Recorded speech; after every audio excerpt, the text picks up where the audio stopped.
Nifty এখানে আজকেও উপরে ওপেন হয়ে ক্লোজিং দিয়েছে নিচে।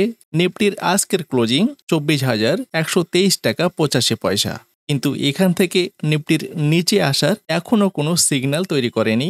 দেখা যাক নিফটি কত দূর পর্যন্ত যায়। তবে আমরা এই মুহূর্তে মার্কেটে নিউট্রাল থাকবো।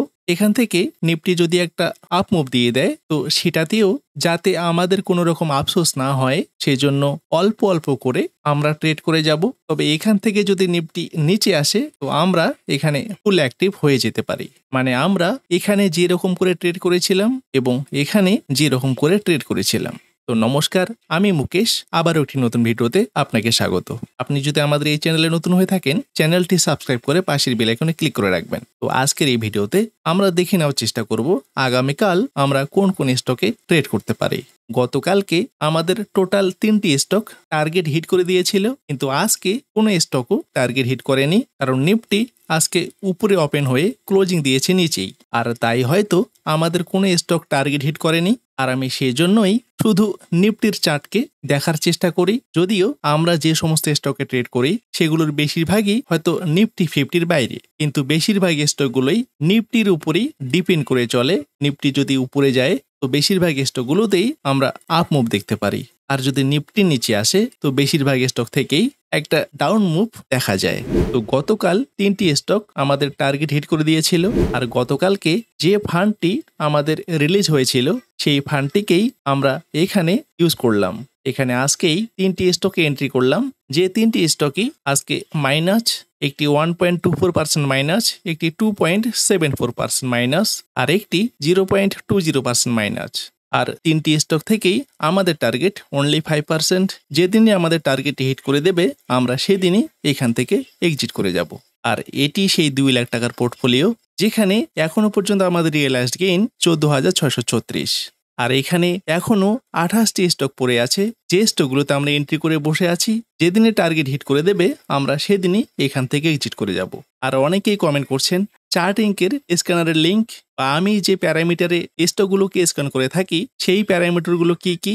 আমি তাদের রিকোয়েস্ট করব কাইন্ডলি একটু পুরনো ভিডিওগুলো দেখে নেবেন। ওখানে আমি সমস্ত বিষয় নিয়েই আলোচনা করেছিলাম, আপনি কিভাবে চার্টিং কি স্ক্যানার তৈরি করবেন এবং কিভাবে সেটিংসের মাধ্যমে প্যারামিটারগুলোকে চেঞ্জ করবেন। আশা করি আপনি পেয়ে যাবেন। তো এখন দেখে নেব আমরা আগামীকাল কোন কোন স্টকগুলোকে র্যাডারে রেখে ফলো করতে পারি। এটি ইউনিয়ন ব্যাংকের টেকনিক্যাল চার্ট, এখানে টাইম ফ্রেম ডেইলি।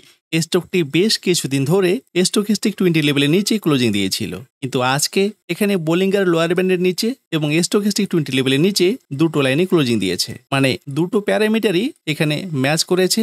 আর যে স্টকটিকে আমরা আগামীকালকের জন্য র্যাডারে রেখে ফলো করতে পারি, কারণ এই স্টকটির যদি আমরা প্রিভিয়াস ক্যান্ডেল দেখতে চাই তো এখানে প্রিভিয়াস ক্যান্ডেলগুলো দেখে নেব। এখানে দেখুন, এখানে মোটামুটি 3টি লেভেল দেখতে পাচ্ছি। এখানেও বোলিঙ্গার লোয়ার ব্যান্ডের নিচে ক্লোজিং দিয়েছিল এবং স্টকিস্টিক 20 লেভেলের নিচে ক্লোজিং দিয়েছিল, যেখান থেকে টার্গেটটি খুব সহজে হিট করে দিয়েছে। এখানেও বোলিঙ্গার লোয়ার ব্যান্ডের নিচে এবং স্টকিস্টিক 20 লেভেলের নিচে দুটো লাইনে ক্লোজিং দিয়েছিল, এখান থেকেও খুব সহজেই টার্গেটটি হিট করে দিয়েছে। এখানেও বোলিঙ্গার লোয়ার ব্যান্ডের নিচে ক্লোজিং দিয়েছিল এবং স্টকিস্টিক 20 লেভেলের নিচে ক্লোজিং দিয়েছিল, আর এখান থেকে তো একদিনেই টার্গেট হিট করে দিয়েছে।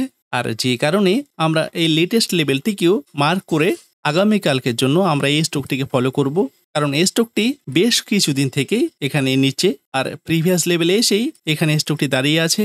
যদি এখান থেকে একটা আপ মুভ দিয়ে দেয় তো আমাদের 5% টার্গেটটি হিট করে দিতে পারে। কিন্তু শুধু স্টকিস্টিক 20 লেভেলের নিচে অনেকগুলো স্টকেই ক্লোজিং দিয়েছে। এখানে যে নতুন একটি স্টক অ্যাড হয়েছে সেটি হ্যাভেলস। আমরা একবার হ্যাভেলসের চার্ট দেখে নেব। স্টকটি এখানে পর 3 দিন স্টকিস্টিক 20 লেভেলের নিচে ক্লোজিং দিয়েছিল, যেখান থেকে খুব সহজেই টার্গেটটি হিট করে দিয়েছিল। এখানেও স্টকিস্টিক 20 লেভেলের নিচে ক্লোজিং দিয়েছিল, এখান থেকেও খুব সহজেই টার্গেটটি হিট করে দিয়েছে, এবং এখানেও স্টকিস্টিক 20 লেভেলের নিচে ক্লোজিং দিয়েছে, যেখান থেকে হয়তোবা একটা আপ মুভ হওয়ার সম্ভাবনা আছে। আর যদি আপ মুভ দিয়েই দেয় তো আমরা এখানে টার্গেট রাখবো 5%। যেদিনে টার্গেট হিট সেদিনই এক্সিট। তবে লাস্ট কয়েকটি ভিডিওতে আমি বলেছিলাম যে এই মুহূর্তে আমরা একটু ব্রেক করব। যদি কোনো একটা স্টকে এন্ট্রি করতেই হয় তো সঠিকভাবে মানি ম্যানেজমেন্ট ফলো করেই এন্ট্রি করতে পারি। আর আমরা যদি এখানে এন্ট্রি করি, এন্ট্রি করার পর স্টকটি যদি 5% নিচে আসে তো এখানে আমরা অ্যাভারেজ করব, টার্গেট রাখবো 5%। কিন্তু আবারও যদি এখানে স্টকটি নিচে আসে তো এখানে আমরা কোনো রকম অ্যাভারেজ করব না। এই দুটোরই টার্গেট যেদিনই হিট করে দেবে আমরা সেদিনই এখান থেকে এক্সিট করে যাব।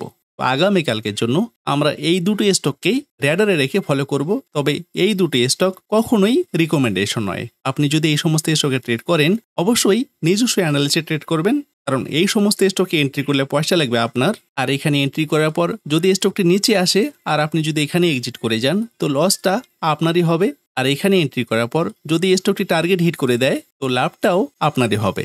আমি শুধু আলোচনা করছি অনলি লার্নিং পারপোজ। তো আজকের মতো এইটুকুই। ভিডিওটি যদি ভালো লাগে লাইক ও শেয়ার করবেন, কমেন্ট বক্সে আপনার মতামত জানাবেন। দেখা হচ্ছে নেক্সট ভিডিওতে। ধন্যবাদ, ভালো থাকবেন।